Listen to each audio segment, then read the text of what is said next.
Welcome everybody to the PinstripeChronicles podcast. I'm Tats. I'm here with Donald, and we are set for one hell of a 3-game series with the Toronto Blue Jays. As we were Tats, where's our song? Where's our song, Tats? It's just the two of us. Here we go. The two of us. Ready? You can make it if we try. Just the two of us. Oh yeah. Got a nice singing voice there, Tats. Just the two. Hey, it's always. We do have a lot of fun on this channel, yeah. Got a little bit of singing. We have listeners. Some really fun. Tats. Do your thing, Tats. Sorry to interrupt. All right, we really do have it's going to be a fun pitching matchup for 3 games. It's starting tonight where we have Ryu pitching against the return of Taillon. And I'd be lying if I said I'm nervous about tonight's start with Taillon. Coming off the IL, you want to keep the momentum going because the Yankees need every win that they can get. And you don't know if you're going to get a rusty Taillon or are we getting the Taillon that before he got hurt. That's going to be the big question mark going into this series. Is what's Taillon going to be able to do? We know the offense is clicking. You got Judge and Stanton in the lineup together, Rizzo, Gallo, even Brett Gardner is putting together phenomenal, really big key at bats in big spots. So the offense, I'm starting to come around on that. They're clicking and they're really gelling together. The pitching, I've never had an issue with all year. A couple of hiccups with the bullpen, but the pitching, Taillon really needs to bring his A game tonight if the Yankees are going to keep momentum going, because that's what baseball is about. It's all about momentum. And I know the momentum changes with the next game starting pitcher. We all know that, that saying. But Taillon's got to be the Taillon before he got hurt. He can't come into the game with any rust because this offense can light him up. It's actually remarkable how comparable Taillon and Ryu's numbers are. Taillon is 8.6, 4.41 ERA, 136 Ks. Ryu 13.9, 4.34 ERA, 133 Ks. Taillon was so reliable for us until he started to tail off prior to his injury. Yeah. Then the numbers started to spike a little bit, but for a while his ERA was under 4. It was in the high 3s, which is more than what you could possibly ask for somebody that hasn't pitched in a long time. You also have to bear in mind, the little instances such as he's not pitched this long in a long time, and injuries could happen in that instance. So we'll see what we got. We don't know. I mean, it's very likely that Boone won't push him. So you might look at 5 innings there for him if he gives us 5 solid innings. I think if he gives us that 5-inning 3-run, I would take that.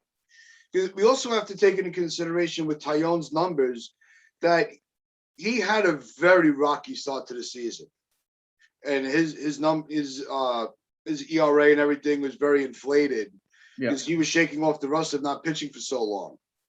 So you just have to hope that, being that he was on such, he was pitching on such a high level when he got hurt, he can go right back to that this time around and not have a stretch where there's rust. Because if it is, Boone has to manage with a quick hook. Because we did have those 2 off days, wrapped around the Boston series. So the bullpen did get some rest. Yeah.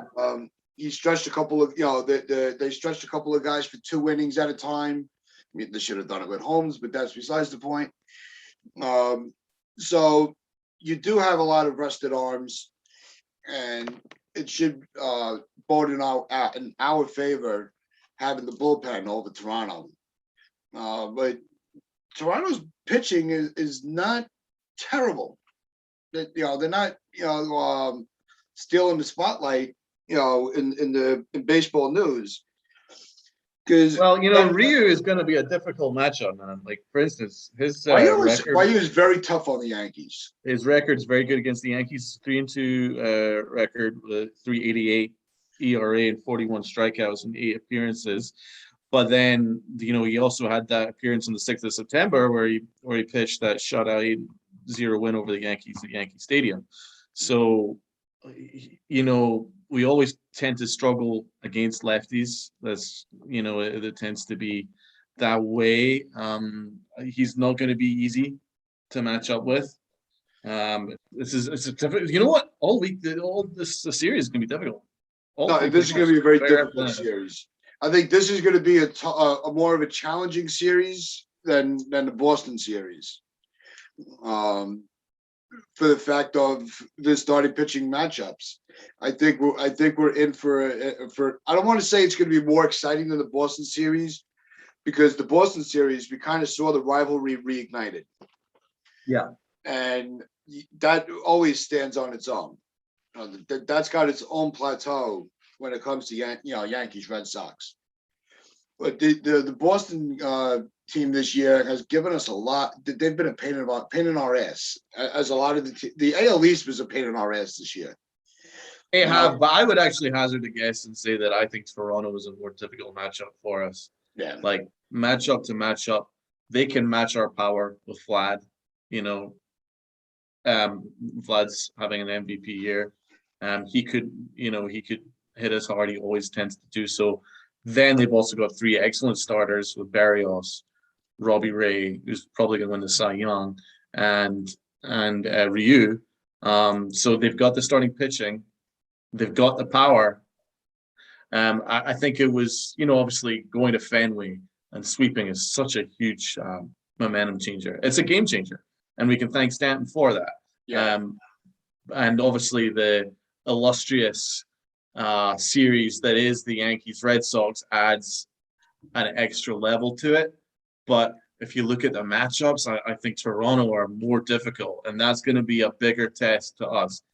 It all comes down to this weekend, really. If we don't win this weekend, this series, suddenly things aren't quite as rosy. It's going to start looking bleak again. Yeah. We had to sweep the Red Sox. There was no question. We've been saying this basically all week. Yep. Had to sweep the Red Sox. There was no doubt about it. Had to do it. We did it. Great job. Now it comes a difficult one.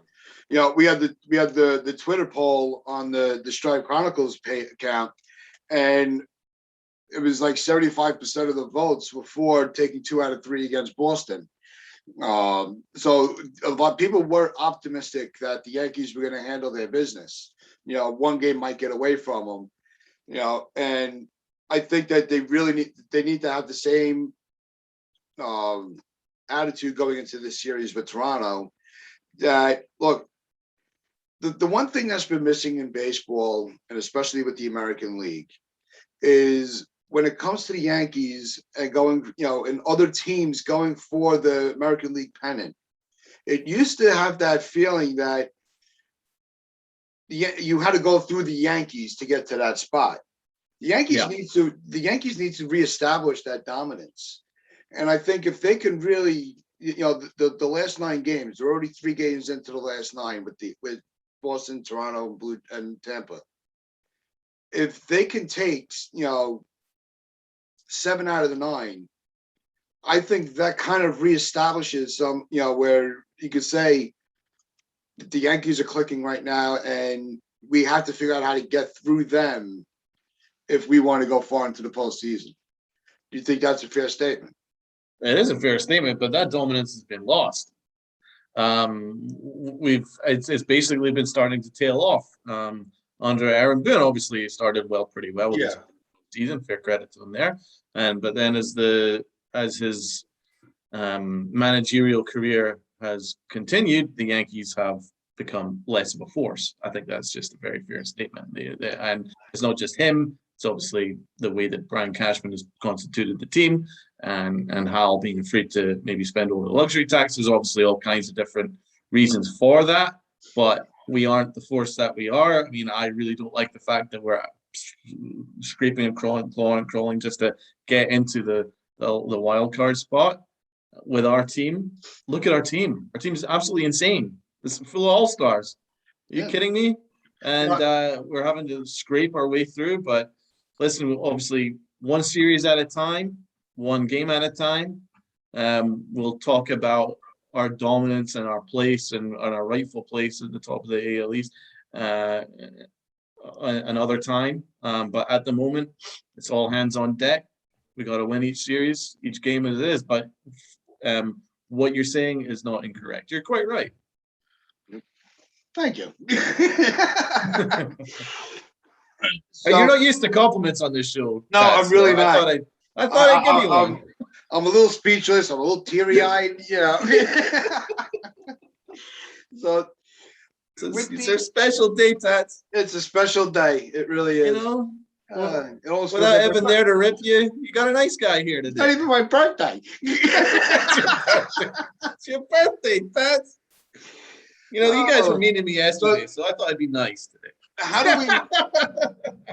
The other key to the pitching being successful this week with this series is going to really wrap, especially with Taillon. I'm focusing on him because it's tonight's game, and just coming off the IL. The defensive alignment needs to be spot on. You can't play around with the defensive alignment. Boone can't be afraid to go to defensive replacements late in the game if you have a lead.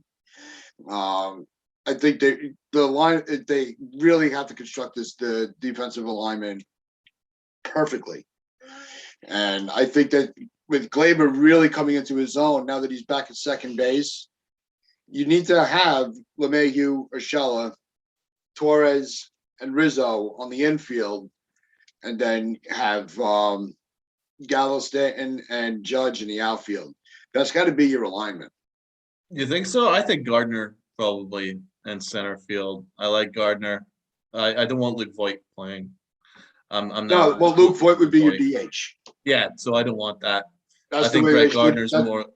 That's the way they should do it. But that's what I'm saying. You need to time it where, if you're going to bring in, you're going to bring in Gardner later in the game for the defensive purpose. Here's where I disagree with that. I think if you look at the way the Red Sox series went, Brett Gardner was a vital key cog to that. Not just because his defense, but also his at bat.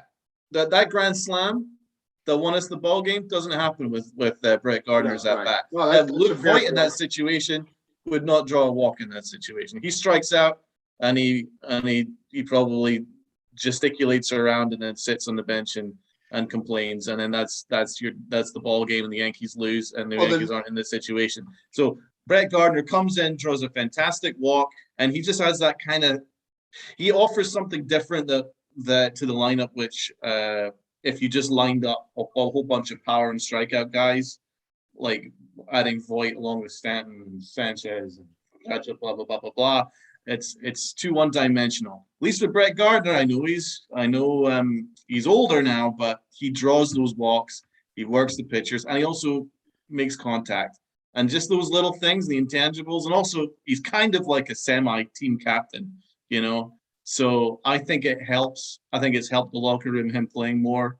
And to be honest, do you want Luke Voit?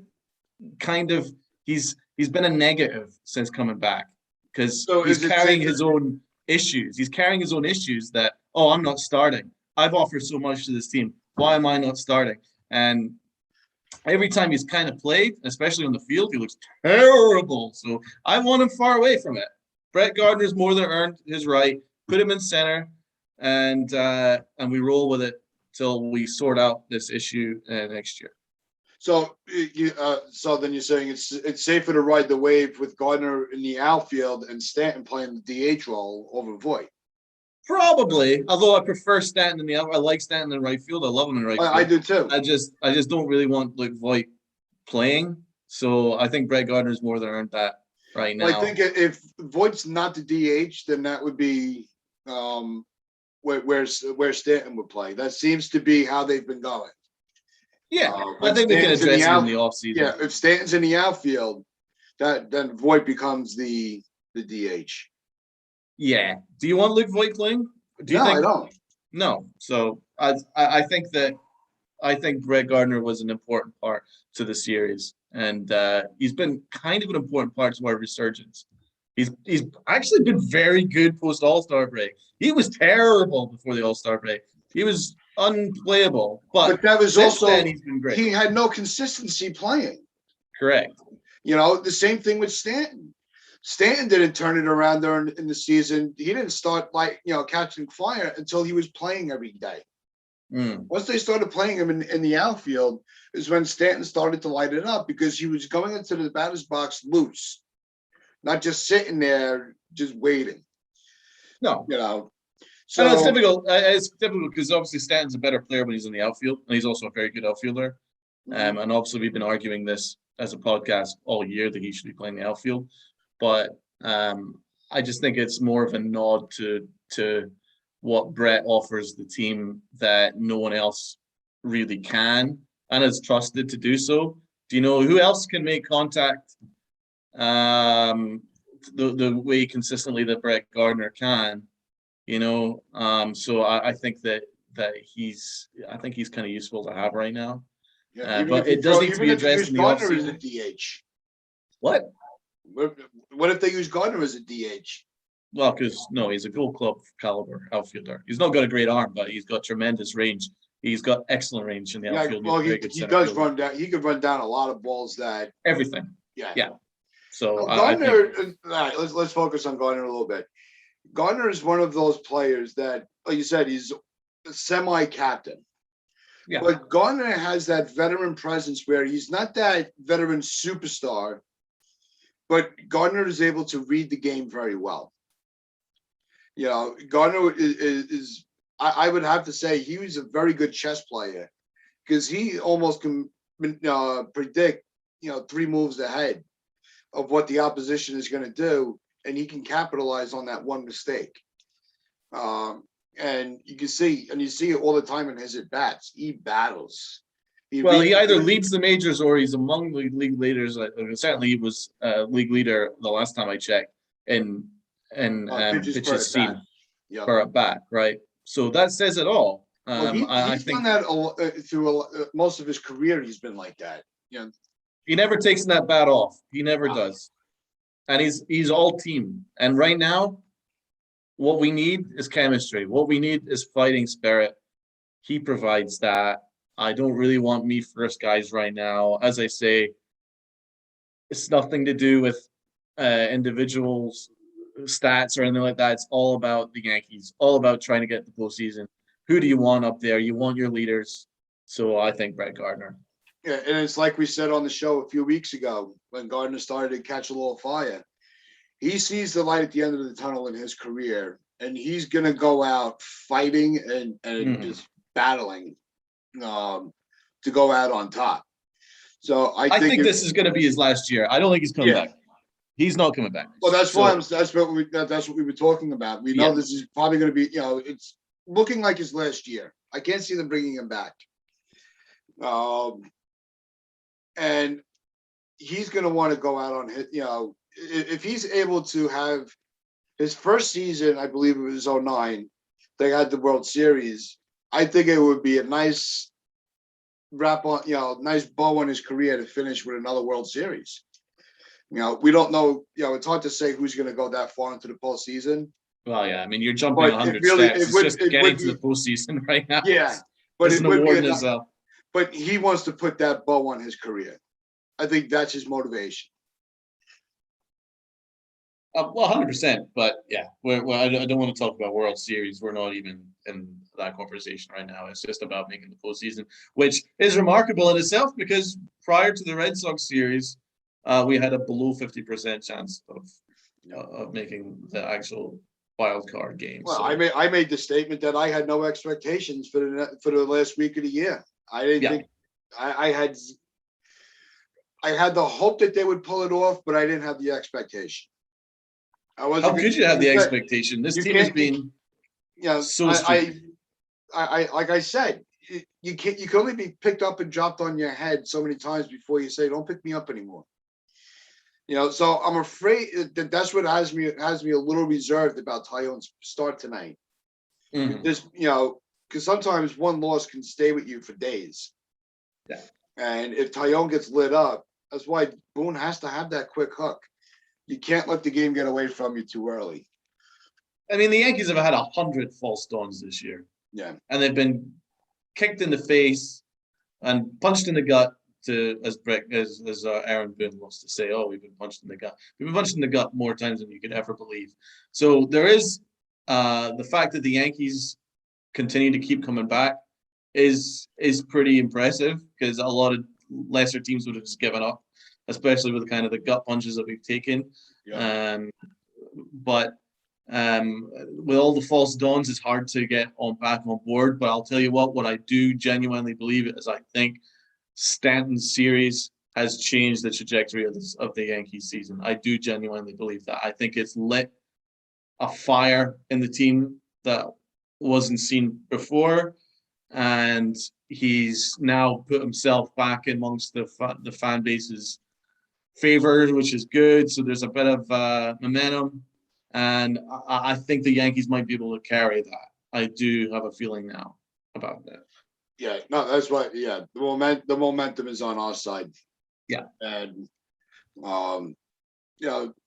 Toronto, they kind of stubbed their toe in the Minnesota series, which gave us the opportunity to capitalize. We were able to enhance our standings on that. So it's really going to come down to, we have to handle our own business.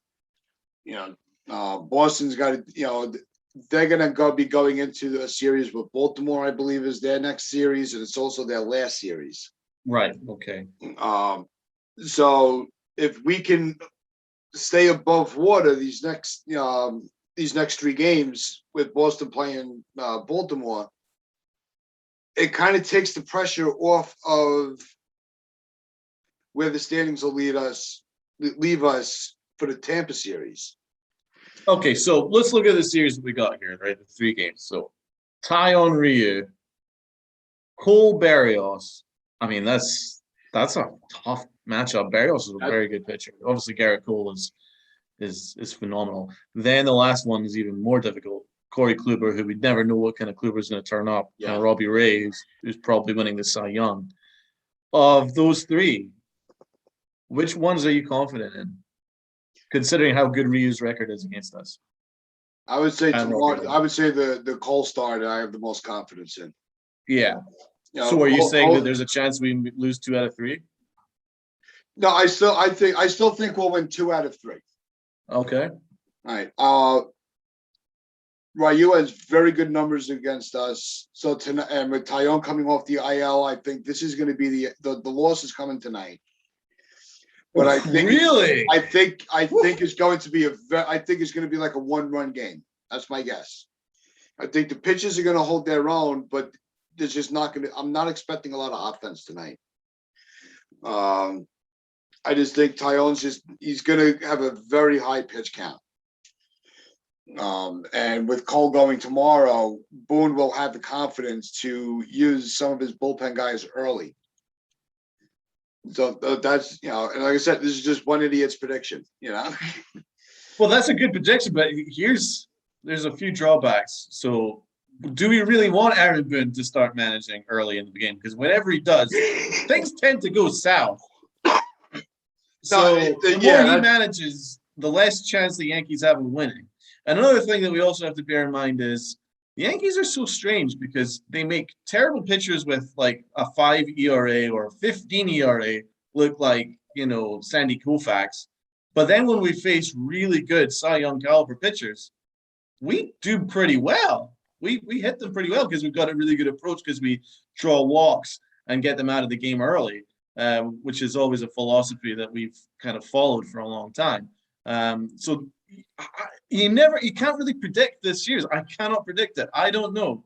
I think if you look at the matchups, you would say on paper, I think we win the Cole matchup, and then on paper we probably lose 2 out of 3. But then with the momentum that Stanton hit, I think we maybe win tonight. I actually think we probably do, because of what that Fenway series did. So I don't know if the Yankees are gonna win tonight. The one thing that they have to do is they have to strike first. They have to score first. I would be very nervous with Taillon trying to pitch to hold the Toronto lead where it is, because once Toronto gets a lead, they're just going to be on the they're going to be on the offensive, and they're going to have early attacks in the at bats. Right. They're going to be very aggressive at the plate to just try to keep expanding their lead. And Taillon has to have the high fastball. He's got to have that working tonight, because if that's not clipping the top of the box, then they're just going to start creaming the ball all over the place. I'm just looking at who's got the best numbers against Ryu. Interestingly, Luke Voigt has very good numbers against Ryu, which is odd. So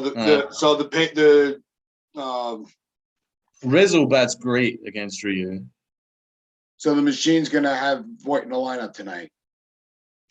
It's possible. I was going to suggest Odor because he bats from the left side, but he's batting 0 against Ryu, so I wouldn't consider him. Brett Gardner doesn't actually have the best numbers against him, but again, I would instead of just looking at the stat sheet, I would go with gut here. I have a feeling I'd prefer Brett in this matchup. Just going with a gut and what he provides, but Aaron Boone could go with the stat sheet here. There's a possibility of it. I think there's a strong possibility of that, because how many times have we seen them, sit somebody on a hot streak?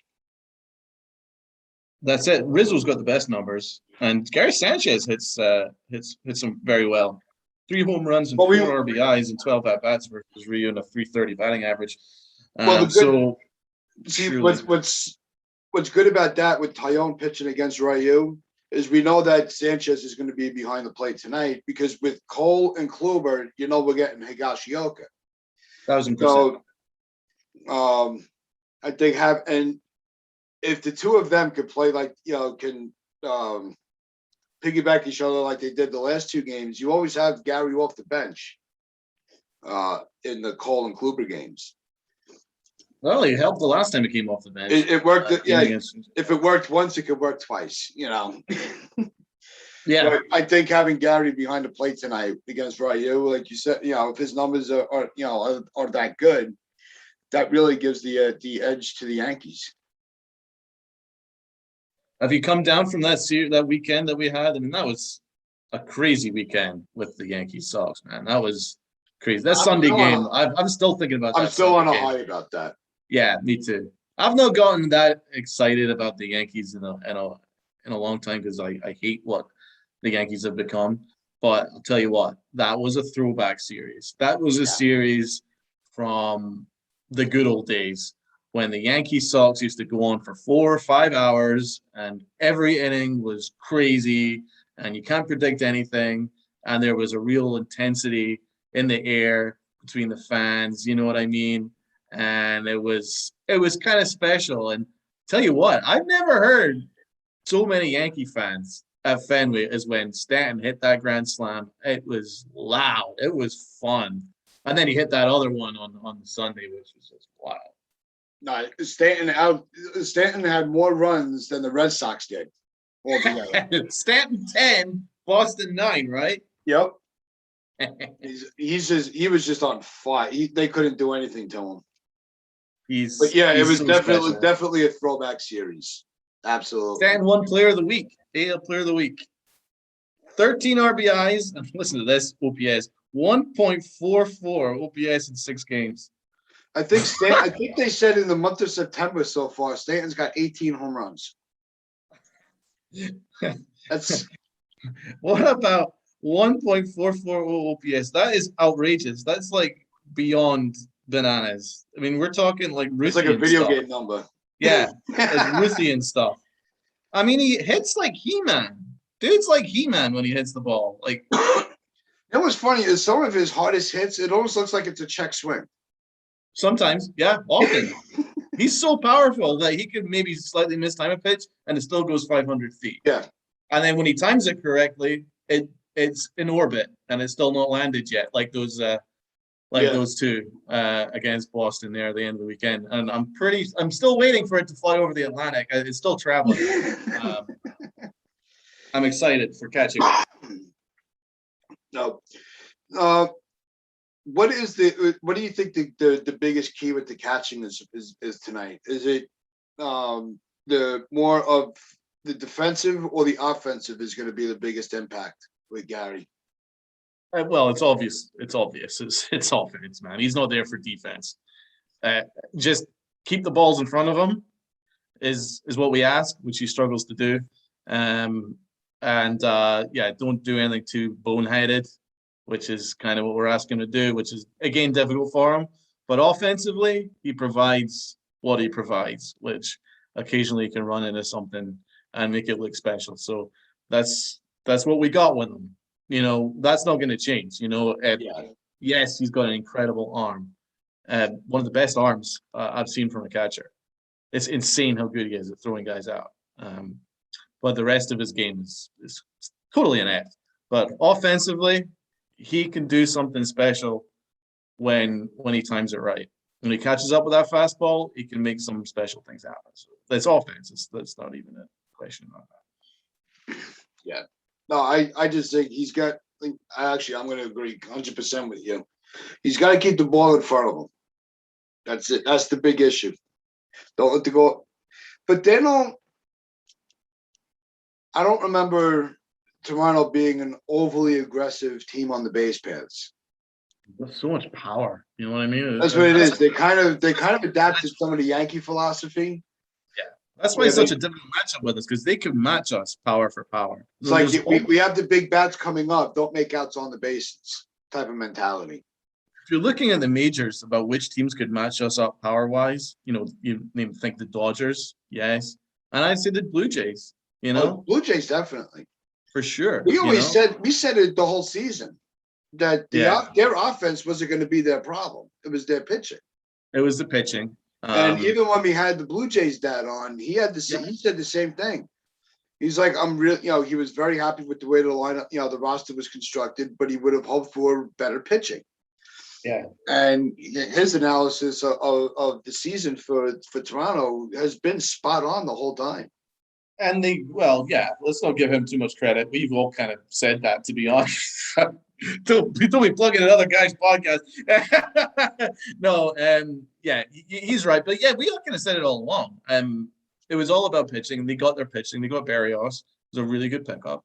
And they've gone from strength to strength. They've made a hell of a run, because they looked dead and buried at one point.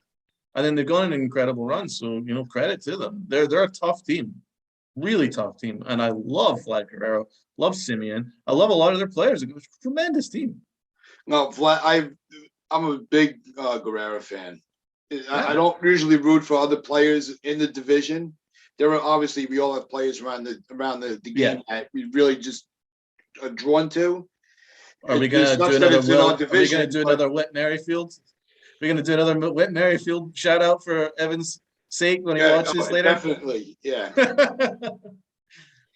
I think Evan would just be like, all right, I'll die now. I got my Whit. Yeah. So. Trade the farm for Whit.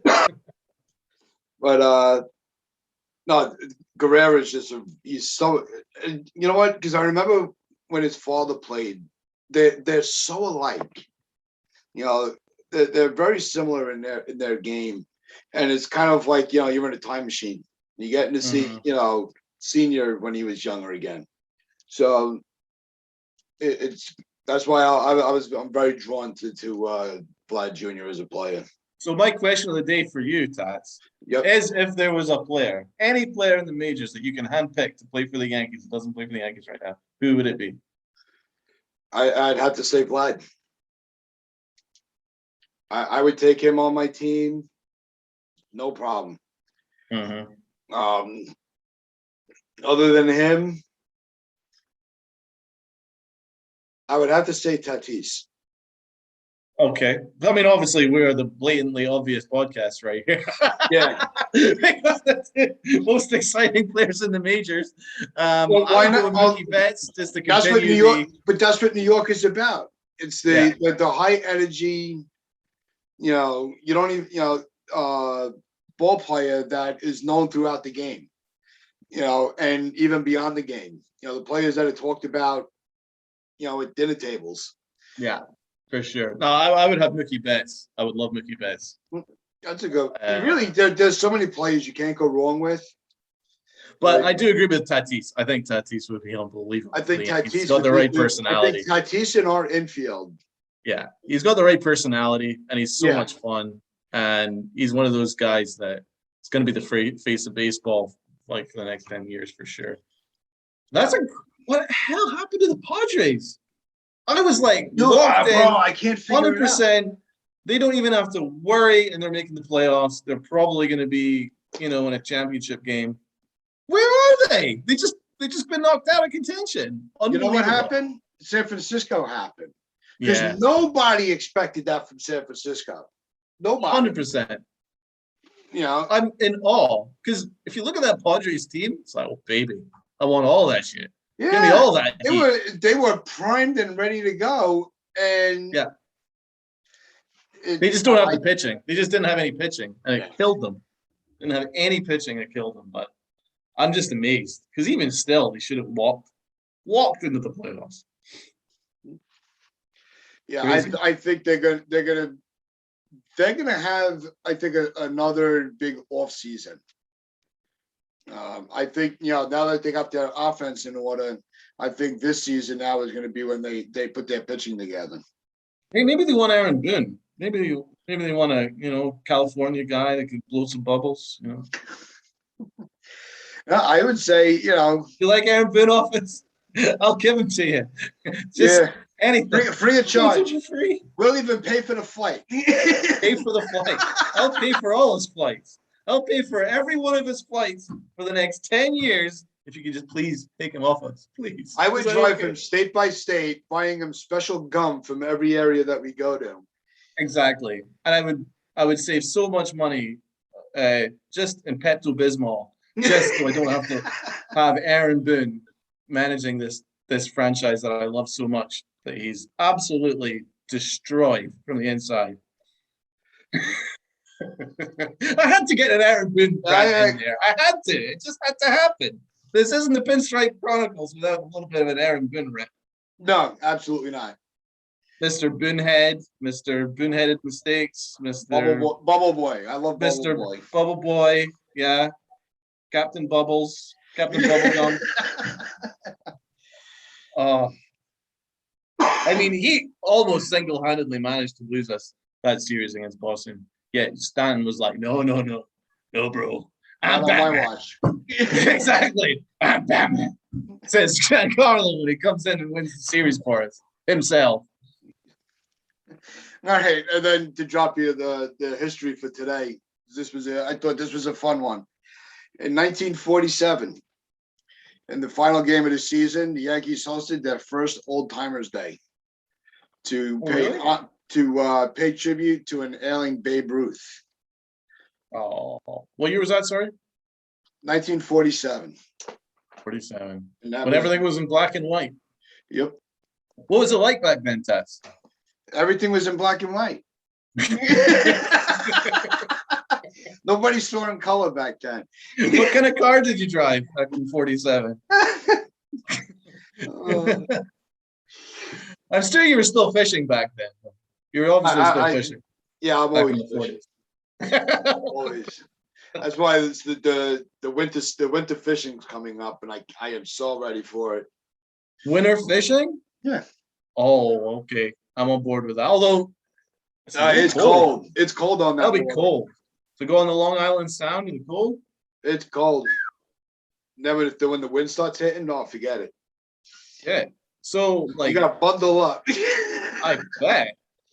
Damn. Yeah.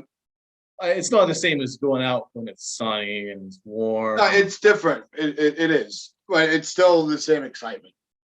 The energy level is still the same. Just the weather's changed. Yeah, but then you can't wear your favorite signature T-shirts. I still wear them underneath my gear. Oh, okay. Yeah, all kinds of your fishing. Yep.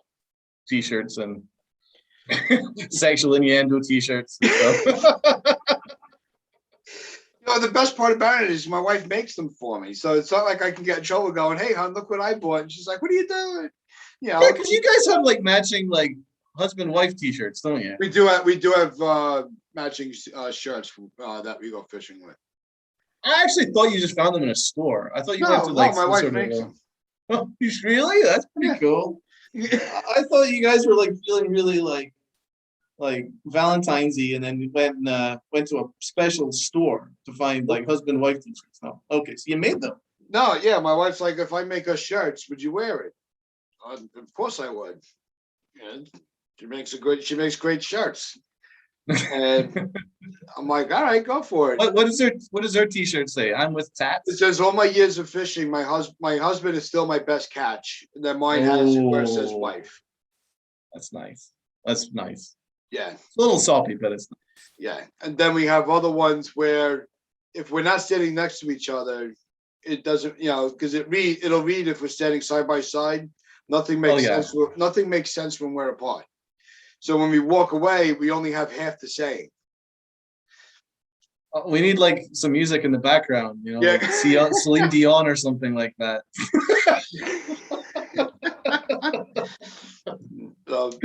Or we could just sing just the two of us. We can make it. We try, just the two of us. That's gonna wrap up this madness. Just remember to like, share, comment, and subscribe. And you are listening to sportinarian.com/player on SportsWire Radio. So just remember, wear your pinstripes with pride and play hard.